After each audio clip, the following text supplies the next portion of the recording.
The evening was cold and the city lights flickered like distant stars. At the edge of the street stood a small orphan named Aiden, his clothes thin and his shoes torn. He pressed his face against the bakery window, watching as the shopkeeper placed a beautiful chocolate cake on display.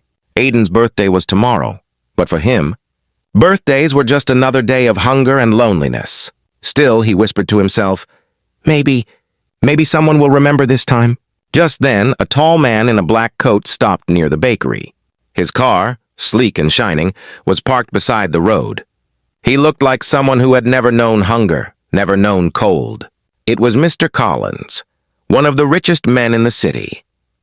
Aiden gathered his courage and walked toward him. "Sir," he said softly, "do you have an old cake for my birthday?" The man turned, surprised. "An old cake?" he asked. "Yes," Aiden said quickly, afraid he might be scolded. "Maybe one that's not fresh anymore." "I don't mind, sir. I just want to feel like it's my birthday." For a moment, Mr. Collins said nothing. Then, without a word, he went into the bakery. Aiden waited outside, thinking the man had gone to complain or laugh. But when the door opened again, the millionaire stepped out, holding the same chocolate cake from the display.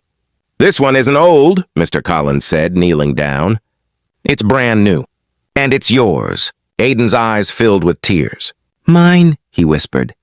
"But why?" The man smiled gently. "Because when I was your age," he said quietly, "I didn't have anyone to buy me a cake either."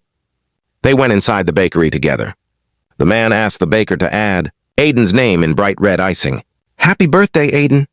When the candle was lit, Aiden made a wish, not for toys or riches, but that he could someday do the same for someone else. As Aiden blew out the candle, Mr. Collins felt something he hadn't felt in years: warmth. For the first time, he wasn't just a rich man. He was someone who made a difference. Outside, the snow began to fall, covering the city in white. Two people, one rich, one poor, shared a small table, a single cake, and a memory neither of them would ever forget. And if this story touched your heart, don't forget to subscribe for more inspiring stories like this.